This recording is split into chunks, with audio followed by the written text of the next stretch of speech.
Good day guys! After 5 years nga po ay nagpa-renovate tayo ng ating bahay at ito po yung dati nating terrace. Fiberglass po yung bubong niya sa taas dati at ngayon po ipinapalitan natin ng normal na yero dahil po nagkalumot. Ay mahirap po itong linisin dahil sobrang taas kaya pinalitan na lang natin ng normal na yero. So bago po natin ituloy ang ating kwentuhan, pakilala muna natin ang ating channel. So let's go!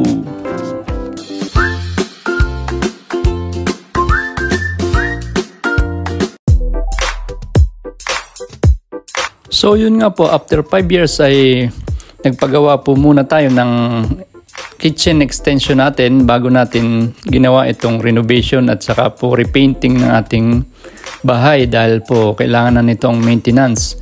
I-share ko po sa inyo ang video na ito para baka sakali pong makakuha kayo ng ideya sa mga bagay-bagay na ni-renovate natin. So ito na nga po, umpisa na natin.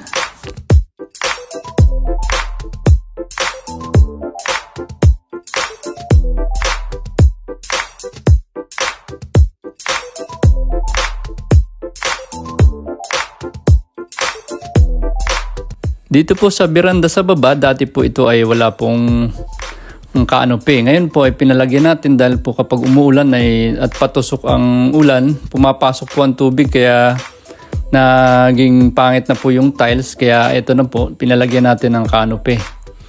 Yan.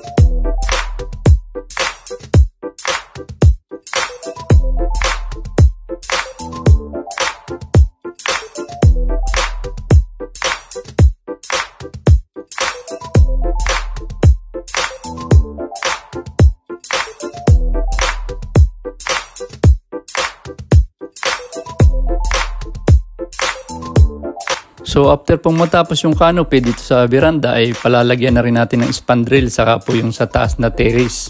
Sabay na po sila para medyo maganda naman pong tingnan.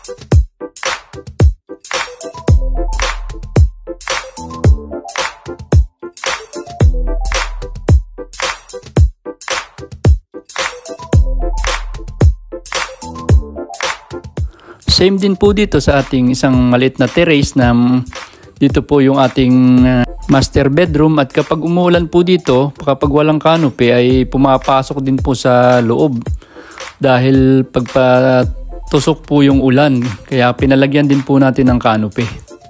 At ito na nga po yun, nilalagyan na po nila ng bubong.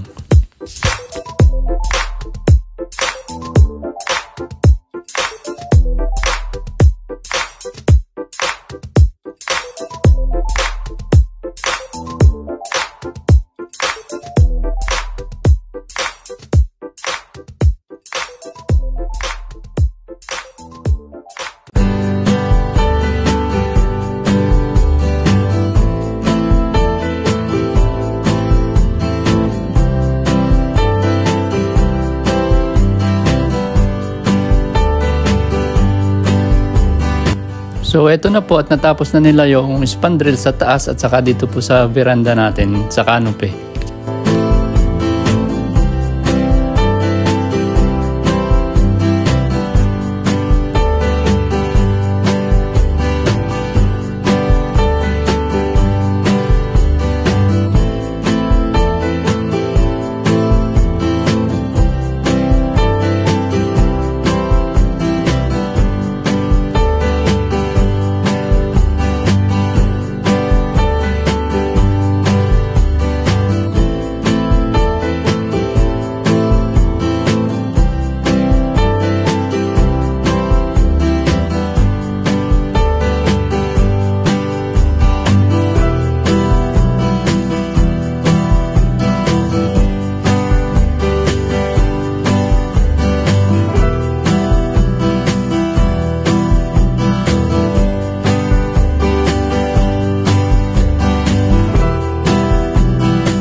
Papalitan din po natin ang tiles ng ating terrace dito sa taas dahil nga po pangit na.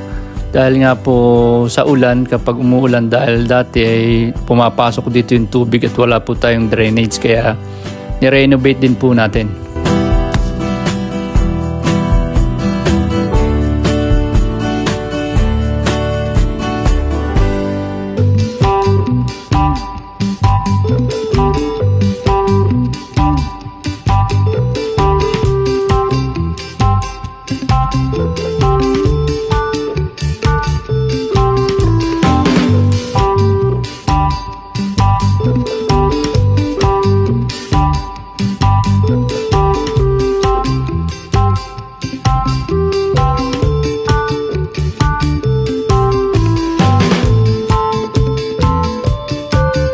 Same din po dito sa kabila sa maliit na terrace, pinalitan na din po natin ang tiles.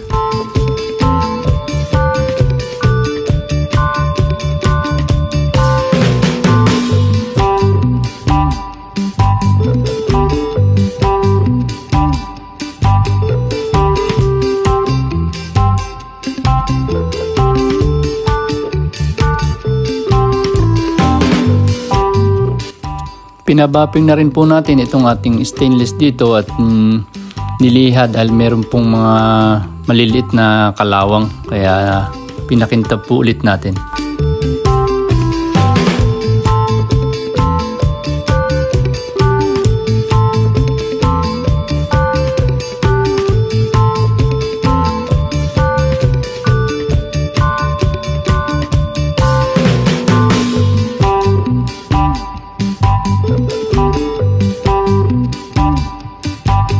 Ngayon nga po ay natapos na ating renovation at tinanggal na natin ang ating mga scaffolding. Ngayon po ay magpipinturan man po tayo, magre-repaint tayo ng palibot.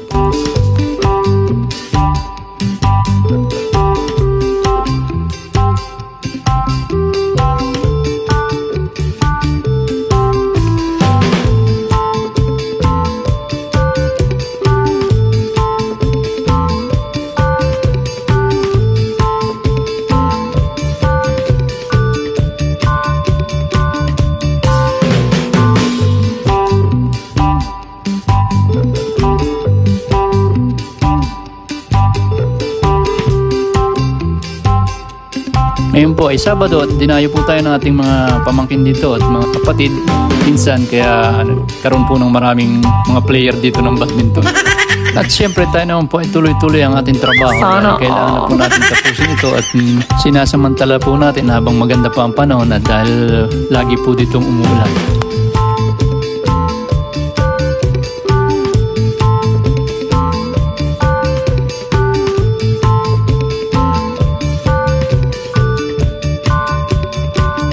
So finally, after 1.5 months po ay natapos na po ang renovation ng ating bahay. Satisfied naman po tayo sa naging resulta at eto na nga po yun.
So guys, thank you for watching. Stay cool, stay safe, and be happy.